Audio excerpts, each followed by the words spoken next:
안녕하세요. 경제 전문 채널 은호레터의 은호입니다. 12월 7일 토요일 전달드릴 뉴스를 간단히 살펴보겠습니다. 금요일 미국 증시는 11월 고용보고서 발표 이후 혼조세를 보였습니다. 미국 소비자 대출이 10월의 예상보다 크게 증가했습니다. 미국 연방항소법원은 중국 기반 바이트댄스가 틱톡을 매각하지 않을 경우 미국 내에서 틱톡을 금지하는 법을 유지해야 한다고 판결했습니다. 우버는 아랍에미리트 아부다비에서 첫 로보택시 서비스를 출시했습니다. 유럽연합 반독점 규제 당국이 엔비디아의 제품 묶음 판매 관행에 대해 경쟁사와 고객들을 대상으로 조사를 시작했다고 소식통이 전했습니다. 오픈AI가 AGI 조항을 제거하는 방안을 논의 중이라고 파이낸셜 타임스가 보도했습니다. 미국 대형 노동조합 중 하나인 팀스터스는 아마존에게 배달 기사와 창고 근로자들을 위한 노동계약 협상 일정을 확정하라고 요구했습니다. 애플은 2025년부터 자체 개발한 셀룰러 모뎀 칩을 출시할 예정입니다. 자세하게 하나씩 살펴볼까요? 금요일 미국 증시는 11월 고용보고서 발표 이후 혼조세를 보였습니다. S&P 500과 나스닥은 기록적인 종가를 기록하며 각각 0.25%와 0.81% 상승했으나 다우지수는 0.28% 하락했습니다. 11월 비농업 고용 증가는 22만 7천 명으로 예상치인 21만 4천 명을 웃돌았지만 실업률이 4.2%로 소폭 상승했습니다. 이에 따라 연준이 12월 정책회의에서 25bp 금리 인하를 단행할 가능성은 90%까지 상승했습니다.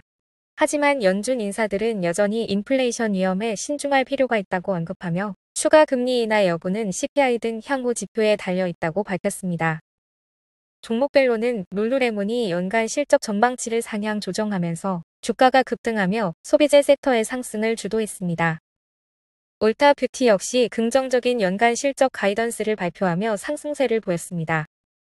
반면 유나이티드 헬스그룹은 CEO의 사망 소식 이후 이틀 연속 하락세를 이어갔습니다. 기술주에서는 메타가 미국 법원의 틱톡 강제 매각 명령 유지 판결로 상승했고 엔비디아와 퀄컴은 애플의 자체 모뎀 개발 소식으로 하락했습니다.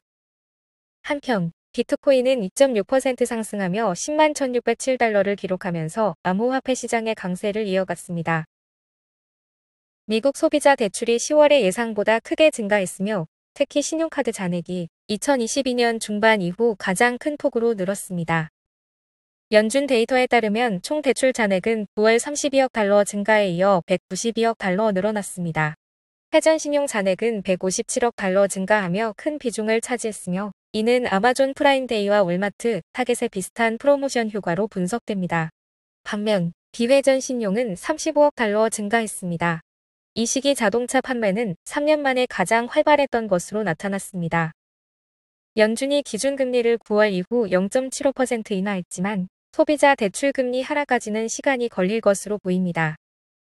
한편 소득 증가로 많은 소비자가 높은 대출 비용을 관리하고 있지만 저소득층은 여전히 재정적 압박을 받고 있습니다. 3분기 연체율은 3.5%로 증가했으며 특히 자동차 대출에서 90일 이상 연체율이 2.9%로 올랐습니다. 미국 연방항소법원은 중국 기반 바이트댄스가 틱톡을 매각하지 않을 경우 미국 내에서 틱톡을 금지하는 법을 유지해야 한다고 판결했습니다. 법원은 이 법이 국가 안보를 보호하기 위한 적절한 조치라고 판단하며 틱톡과 사용자들이 주장한 헌법상 표현의 자유 위반 주장을 기각했습니다.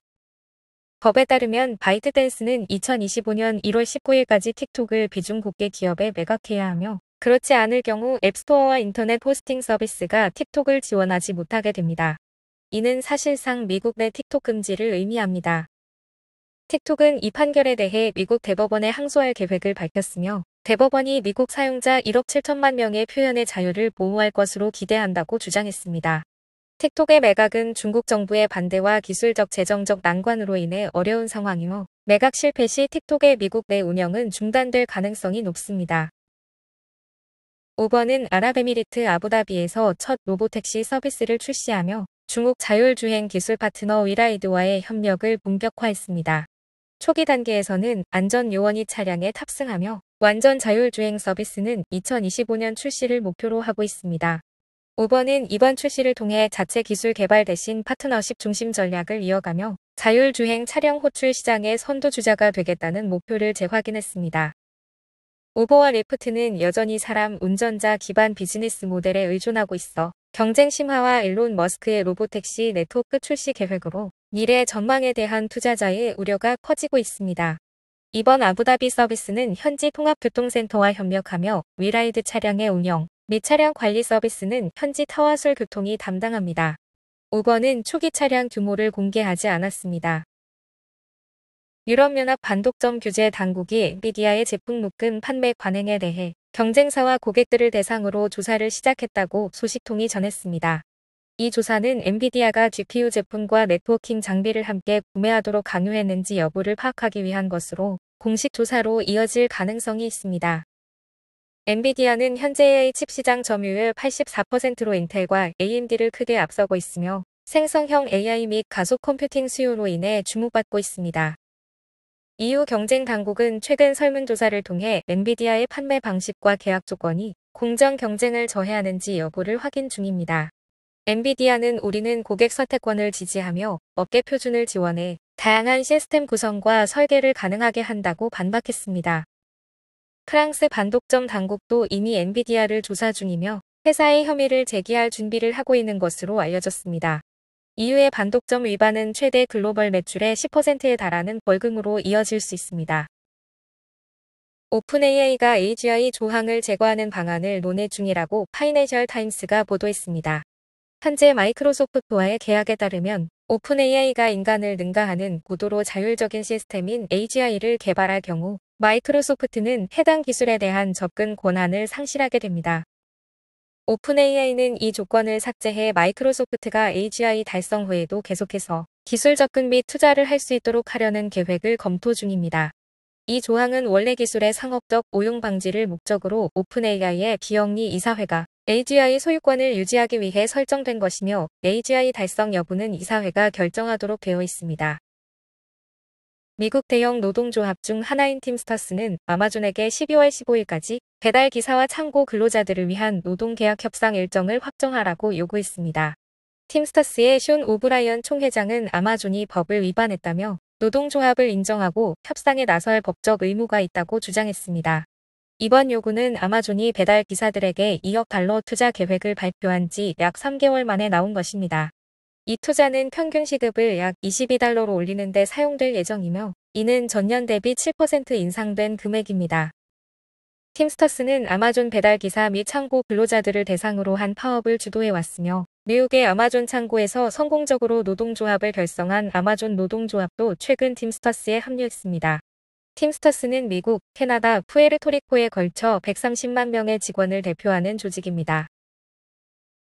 애플은 2025년부터 자체 개발한 셀룰러 모뎀 칩을 출시하며 퀄컴 의존도를 줄이고 2027년까지 퀄컴의 기술을 능가하는 것을 목표로 하고 있습니다. 이 새로운 모뎀 칩은 아이폰 SE에 처음 탑재될 예정이며 이후 고급형 모델로 확장될 계획입니다. 애플은 모뎀 개발을 위해 2019년 인텔의 모뎀 사업부를 10억 달러에 인수하고 엔지니어링 인력을 확충하며 수년간 대규모 투자를 진행해왔습니다. 초기 개발 단계에서는 발열, 전력 효율성 부족 등의 문제를 겪었으나 퀄컴 출신 엔지니어를 영입하고 개발 프로세스를 조정하며 기술 완성도를 높였습니다. 애플의 첫 번째 모뎀 신호은 초기에는 mmWave 지원이나 퀄컴 최신 모뎀과 같은 고속 다운로드 기능이 부족하여 성능이 다소 제한적입니다. 하지만 애플은 이 모뎀을 에너지 효율성과 자체 프로세서 통합을 통해 차별화할 계획입니다. 이후 2026년 가니메드, 2027년 프로메테우스 모뎀을 순차적으로 출시해 기능을 강화하고 퀄컴을 능가하는 성능을 목표로 하고 있습니다. 새로운 모뎀은 TSMC에서 생산되며 애플의 저가형 아이패드에도 탑재될 예정입니다. 또한 애플은 자체 모뎀 칩을 활용해 더 얇은 아이폰 디자인을 구현하고 맥 및 AR 헤드셋의 셀룰러 연결성을 추가하는 가능성도 검토 중입니다. 오늘 전달해드릴 뉴스는 여기까지입니다. 들어주셔서 너무 감사드리고 은퇴하는 그날까지 파이팅입니다. 도움이 되셨다면 좋아요와 구독 부탁드립니다.